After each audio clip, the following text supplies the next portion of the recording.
Hello, gamers and gamettes. It's me, Basham here, for my first ever Basham reviews, and this one's gonna be a warm one, guys, because it's July 28th, 2025, and it's warm outside. Today I'm going to be reviewing this film when it's freaking warm. And today I'm gonna be talking about I'm gonna be talking about a movie I've been let me just tell y'all, I've been looking forward to this one for a long freaking time. Since back in like 2022, maybe yeah, 2022. I've been looking forward to this movie, so it's been a long freaking while. Today we're gonna be talking about Fantastic Four: The First Steps. All right, so let's get this freaking out of the way. I'm gonna tell you all about my freaking bias that I've got. All right, I love the Fantastic Four. I've read a decent chunk of their comics. I just love those characters. I've seen like the original movie or whatever, and I'm just a big fan of them. I've recorded this as of the time I'm freaking recording this freaking thingamabob. I've read the entire original Stan Lee and Jack Kirby run, all 102 issues plus the annuals. I've read freaking Mark Waid's run. I've read Jonathan Hickman's run. I've read the 2015 Secret Wars, which has a lot to freaking do with the Fantastic Four, and the Jonathan Hickman Avengers, which has them in there sometimes. So yeah, I'm kind of an expert, but no, I've got a surface level understanding of these characters, and they're very near and dear to my heart. So even though I'm the movie kid, even though I'm the movie character, I have a big, fat, disgusting bias when it comes to them. So let's just get it out of the way. Yeah, I really like the movie. Okay, I really did freaking like the movie, and that's that. You're not going to change my mind. But let's just start by talking about the cast. Okay, and there's a little bit of contention. Some people are like, Pedro Pascal, why are they shoving him in everything? Listen, y'all, Pedro's freaking Reed Richards. He's Reed Richards, bro. I don't even give an F. I was skeptical at first too, and then when I sat down in that comfy theater chair and I reclined and I allowed myself to be immersed in the beautiful visuals and beautiful sound of the movie theater, and he freaking popped up on my screen and he was stretching and he was talking, I was like, that's Reed Richards, bro. Like, that's him. Pedro got to the complete core of the character, and I think that has a lot to do with the writing. Because I'll say this: the way the characters were written, they're ripped straight out of the comics. Like they got it down like perfect. The characters are just so they're just ripped from the comics, and a lot of the MCU characters changed from the comics. But no, they just ripped them right out of the comics. They got the complete core of those freaking characters, man. Like the cast embodied them so well. Pedro did very good. Sue Storm, man. Oh man, I'm rambling so much, but Sue freaking Storm. Vanessa Kirby is Sue Storm. Oh my god, dude, she was the heart of the freaking movie, man. She was so good. Sue is so awesome using her invisible powers and her shield powers and all that crap. She was so freaking cool. Oh my god, Vanessa Kirby, dude, she is amazing. She got to the heart of the Sue character so well because Sue is the character that holds everybody together, man. She is what grounds the team. The other three characters, Ben Grimm, Jonathan Storm, her little brother, and Reed Richards, they're kind of wacky crazy. They kind of fly off the rails sometimes, and Sue is the one that keeps them all together and binds them together. And they have their own relationships to each other, but Sue's what really counts. And in the movie, man, she is what counts. And they got that so well. They understood the assignment. Freak, yes, man, Sue Storm. Oh, beautiful crap. She did great. Joseph Quinn, I think his name is Johnny Storm. I wasn't sure about him at first. I was like, I don't know. But seeing him in action, man, he's Johnny. He's Johnny. He's less of a playboy than some of the other interpretations of the movies, but he's Johnny, man. He Johnny strives so hard for his own identity because he's not as smart as Reed. He's not as powerful as Ben Grimm. He's not. He doesn't ground everybody like Sue does. And so he strives for his own identity. He strives to be his own person. And I think that is shown very well in the movie because he's younger and he just wants to be something. He wants to be relied on. He wants to be important. And he showed that very well in the movie a few times. Um, by being a little bit of a hothead and just going off on his own and doing his own thing, right? And that's brilliant. So, oh, and Ben Grimm, well, all right, the performance was perfect, just absolutely perfect. That was Ben Grimm. I was like, oh my god, there he is. The CGI on him was really good. The freaking actor was really good. It was just great. But I will say about his writing and just the way he's used, a little underutilized, okay? He had moments. Don't get me wrong, he absolutely did have moments. But I just feel like he was a little bit underutilized. I feel like he deserved his own really big moment like the others got. And that's not so much a criticism, just so much as me thinking out loud there because I still think he was great. Like the thing is my favorite Fantastic Four character, so I just kind of want to see him do a little bit more stuff. But that's okay because he fit very well in the movie and he was important. Like it's not like he was just shoved to the side or anything like that. So that's how I feel about that. But now I'm gonna get into a little bit of spoiler stuff. I'm gonna talk about a little bit spoiler stuff, and I know that nobody listening to this crap even gives an F, but I'm just gonna like say that warning right there. Man, let's freaking talk about Galactus. Oh my god, dude, Galactus, he's just ripped out of the comics. And the guy who played him, Ralph Ineson, I remember when he was announced, and I was like, oh my Jesus Christmas Christ, like that's perfect. That's literally just they got the freaking perfect guy. And I didn't think he would ever want to be involved in the Marvel Cinematic Universe just because, he's a classical actor and he does indie movies and he does like artsy stuff. But no, he showed up to play Galactus and all I had to do was like talk and walk and that was just perfect, right? Just beautiful. And so Galactus typically is a character in the comics who wants to suck up all the life on Earth because he's hungry. He's like a cosmic entity who needs to eat food, and he eats by devouring planets of all their life forms. And so that was his plan in the movie. It was literally ripped straight from the comics of like, okay, he wants to eat, and the Fantastic Four have to stop him. And that's kind of my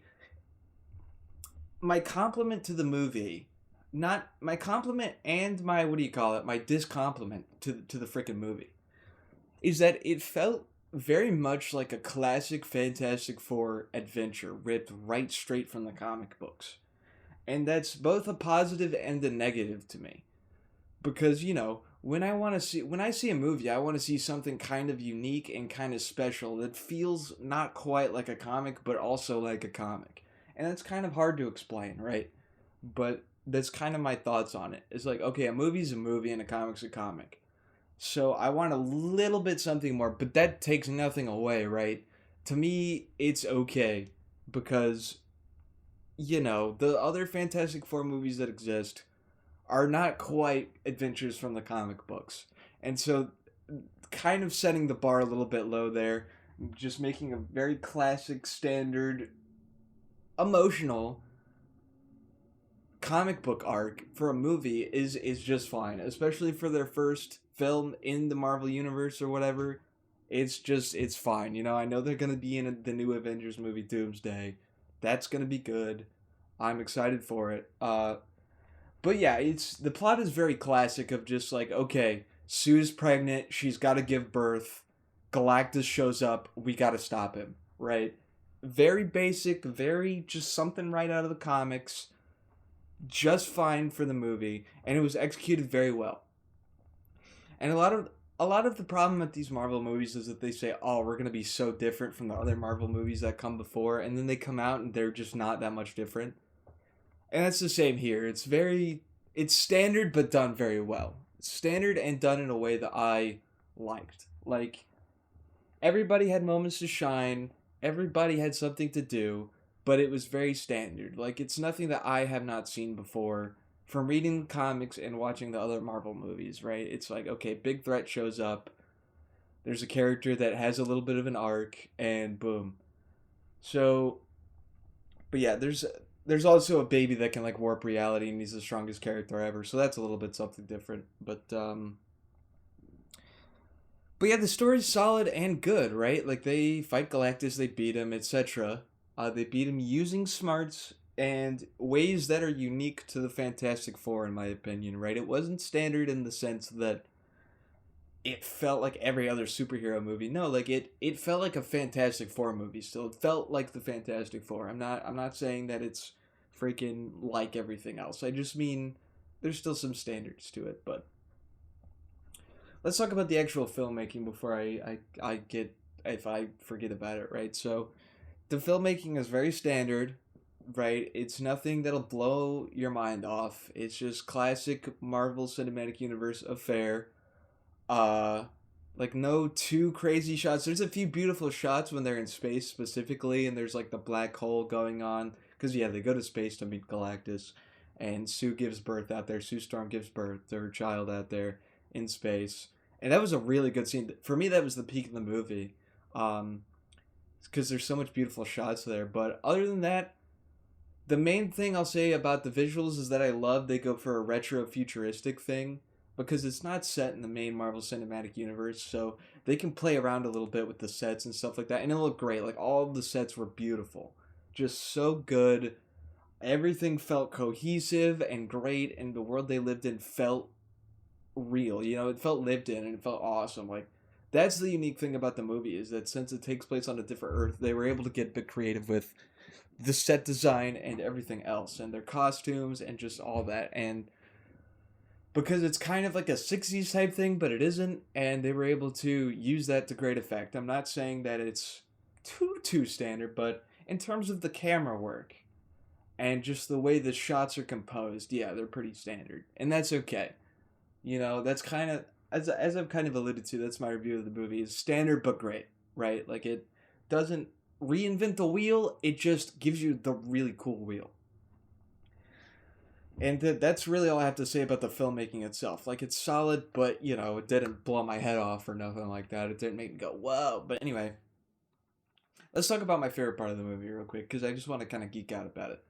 When so basically the plot is that Galactus sends his herald called the Silver Surfer into Earth to be like, yo, by the way, guys, Galactus is literally on the way. Like he's going to be here so soon, right? And that's kind of wholesome and stuff. And they're like, oh, frick, that's no good. That's so bad. That's actually horrible. Sue's literally gonna give birth, and we don't want the Earth to end. So they go into space. They're like, okay, we've tracked them down using science and stuff, which is so Fantastic Four, so Reed Richards. Oh my god. And so they track Galactus down to some far off planet. They go into space. They go, boom, all right, we're headed to Galactus. And so they meet up with Galactus to kind of talk about it. And Galactus, since Galactus isn't the guy who wants to kill people, he needs to. He's willing to hear them out and talk with them. And it's a really cool dynamic that's taken straight from the comics that I love. And they talk to him and, you know, he's like, Sue Storm, there's a child inside you that's actually really powerful. And I actually want that child so that I can transfer this thing that I do to him. And so Galactus just wants to be rid of his burden.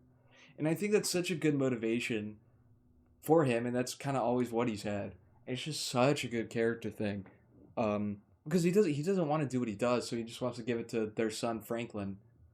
And Sue's like, well, F no, I don't want that. So they run out of there, and there's a beautiful chase sequence between the Silver Surfer trying to go after the Fantastic Four, and everybody has something to do, and it's just great. Like, and they trap the Silver Surfer in a black hole. That's Galactus' Herald. I don't know if I said that, but they trap him in a black hole, and it's just such a good chase sequence. Like, oh my god, it was amazing. I love a great chase sequence, and I'm just so glad that was the peak of the movie for me. I think it's just that whole sequence was just really well done. Um, so yeah, it was thrilling. It was awesome, and yeah, they get out of that. And another real highlight is the climax where like they try setting up teleportation pods to move Earth to somewhere else, and that doesn't end up working. So they set up a teleportation thing to teleport Galactus away when he comes for the child, because it becomes less, oh, I want to eat Earth, and more, oh, I want to freaking eat this child and turn him into Galactus. So they use the child as bait, which is a very emotional moment in the film, actually, because it felt so Reed Richards and Sue Storm. And I've been saying this a lot because I'm a geek. But it felt just like because they have a discussion where Reed really does not want to use Franklin. Okay, Reed's not a monster. But it's the only thing he can think of because his mind is always running, always trying to solve problems, just like in the comics. And Sue's like, oh, frick. Like, and then she eventually relents because she knows the only thing they can do is to use him as bait. So they put him inside this little baby carriage that can withstand anything. And so, blah, blah, blah, they fight Galactus and they push him into the thing. And it's great. And they want to talk about Silver Surfer. Also, it's a different character than the original Silver Surfer in the comics, but the arc is almost the same. Almost. So the difference is, in the movie, Silver Surfer is actually a former lady or whatever, who sacrificed herself to become the Herald of Galactus so that her planet could live. And so she basically has human attributes. And her arc is kind of realizing, okay, I gotta stop this. And Johnny Storm talks to her and they have a little bit of a thing. Not like a romantic thing, but like, a connection of sorts, if you will. And at the end, the Silver Surfer pushes Galactus into that portal, betraying him, and they fly across the universe. And so it's a nice little arc of like, okay, the Herald betrays him, and etc. It's very classic from the comics. In the original comics, the Silver Surfer is a dude. He's a different person, right? A different character. But the arc is sort of similar. The arc is that Silver Surfer talks to Ben Grimm's, the Thing, his girlfriend, and Silver Surfer kind of realizes the beauty of humanity. Before, he didn't really have any human attributes. He just kind of didn't understand that Galactus eating people was a bad thing, right? So, but in spending time with Alicia, Ben Grimm's girlfriend, who's not in the movie, which kind of just made me sad, but maybe she'll come in later.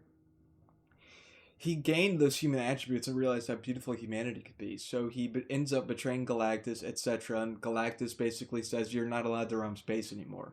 You're going to stick on Earth. And it's sort of a balance type thing of like, okay, humans are evil and humans are good. And Silver Surfer learns that. But anyway, it's different from the movie, and that's fine because comics and movies are different. So you have to treat it differently. It has to be a bit simpler for the sake of plot, not overstuffing it. So I like the way Silver Surfer did that. And the moment when Silver Surfer sacrificed herself at the end was just great because you think that Johnny Storm is going to be the one to do it, and that's such a Johnny thing to do.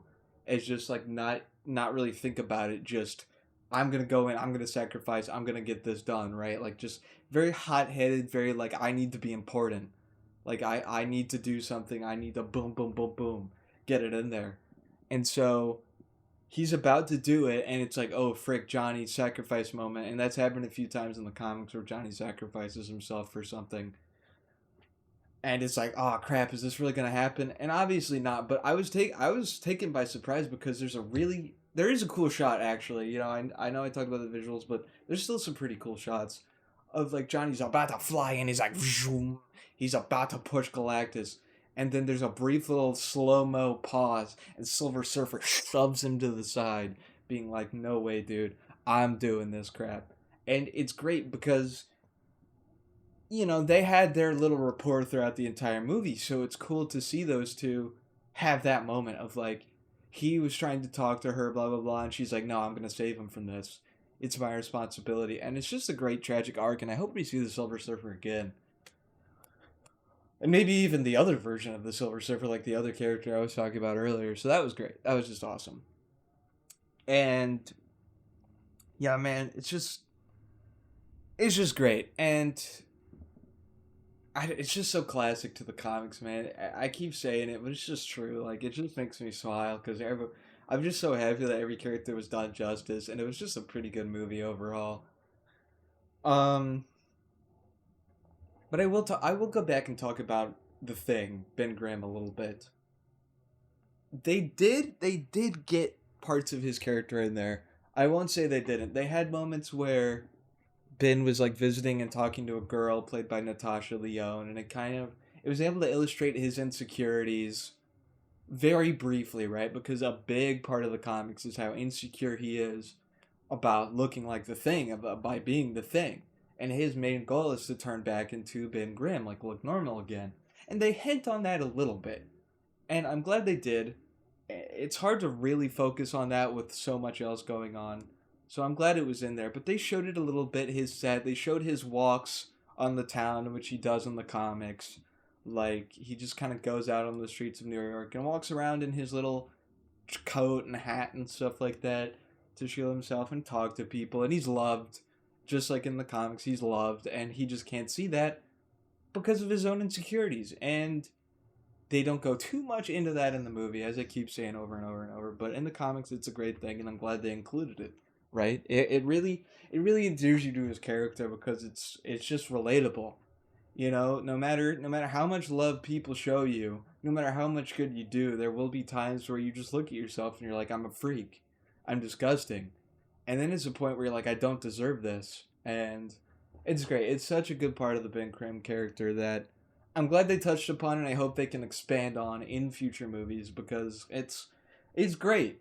And I think a lot of people can be helped by that. I think a lot of people can see that and go, yeah, that I'm like Ben Grimm. Like, look at all this love he's receiving from people. Look at the companionship that Ben Grimm has found, and yet he can't truly accept it because of the way he looks. And that's such a wrong thing. Like it's just great, dude. I'm getting emotional just thinking about Ben Grimm right now. Just such a lovable character, and he's awesome. Um, what else do I have to say about this movie, really? Uh, there's a lot I could say, but I think I'm going to end with this. There is a post-credit scene after they've beaten Galactus, after the day is saved, where Franklin, the world's most powerful character, is visited by, I'll just say it, Doctor Doom, their arch nemesis, Doctor Doom. And I hate I hate that Robert Downey Jr. is playing him. I hate it, and maybe it can be done well. I'll have to see the movies because Doctor Doom is one of my favorite characters of all time. I love everything about him, and I want a classic adaptation, kind of like the Fantastic Four. I just want you to rip him from the comics and put him on screen in like a new plot, right? Because he can work like that. Just like the Fantastic Four worked like that, he can also work like that. And I know you got to change stuff, but god dang it, RDJ. Now maybe the writing will be good, but if Doctor Doom is a version of Iron Man that goes evil, I'm unsubscribing. I'm unsubscribing from Marvel. I'm leaving the theater. I'm unsubscribing from their YouTube channel. I'm gonna be a DC guy. I'm gonna only read DC. I'm gonna only talk about DC because frick that noise. Like, come on. But unless they could always do a classic version of Doom later down the line. Blah blah blah. Whatever. The things can change, guys. I can change my mind, right? Depending on how things turn out, I can freaking change my mind. So yeah, I really did like the movie. Um, part of me was disappointed because it wasn't something more than what it was, but that's okay. Oh, I just got interrupted by, okay, the Mole Man, dude. The Mole Man was so awesome, dude. Ah, frick, the Mole Man, the first ever Fantastic Four villain, the Mole Man. Frick, yes. He was played by Paul Walter Hauser. I love that guy. He was great as the Mole Man. He had a very small but important role. It was awesome. And I love how they rattled off names of all the classic Fantastic Four villains. I know it's cheap, I know it's easy, but it's great. And it shows how important the Fantastic Four are to their community. And which is a decent part of the comics is that they are loved, they are not scorned like some other characters in the world, like the mutants, like the X-Men are scorned by the general public, but and Spider-Man are scorned by the general public, but the Fantastic Four are loved. And that's also a important part of the movie because there's a great speech Sue Storm gives about how the world is just one big family and how we have to all unite together to defeat the evil. And it was corny but great. I got goosebumps in the theater because that's just so Sue, and it's just an important thing. And I know it's corny, I know it's cheesy, but it's just an important thing to look at in this world. And I loved it. It was a great speech, man. Oh man, and it united everyone together because they were like, "Why don't you give your son?" Because Galactus basically says, "Give your son Franklin to me, or I eat the earth." And word of that gets out, and everyone's freaking out because they're like, "Oh my God, you won't give up your son to save the entire world?" And Sue's like, "I'm not doing that. I'm not giving up my son, but also we're gonna stop this. We have to unite together. We can't falter now." And it was great, dude. Oh my God, it was so awesome. Freaking Sue Storm's the goat, dude. I love Sue Storm so much. Yeah, just amazing stuff. It's just fantastic. It's fantastic. It's the perfect Fantastic Four movie, dude. Like that's what I wanted. That's what we got, right? And as I keep saying, could have been more, but who gives an f? It's good. You can just freaking turn it on and watch it. You don't have to watch any of the other movies. Just turn it on, and you'll get it, because my mom knows nothing about superheroes, and she went to see it with me, and she sees the Thing, Ben Grimm, and she looks over at me and she's like, "Is that Groot?" And I just started laughing because I was like, "No, no, mom, that's not Groot. That's freaking the Thing. That's Benjamin Grimm, the Thing. He's a Jewish king. He's not a tree, man."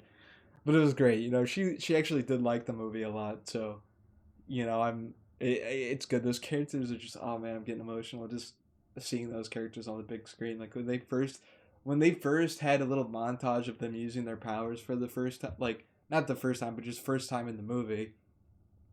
I just got so emotional seeing them on the big screen with a crowd full of people, man, because those characters are so important to my heart, and everything that they are and everything that they represent. I love it, dude. I just love it. But yeah, I'm gonna conclude this review by saying watch it.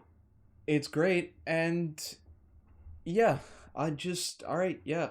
Oh, excuse me, dang, I just burped a little bit. So yeah, mother freakers.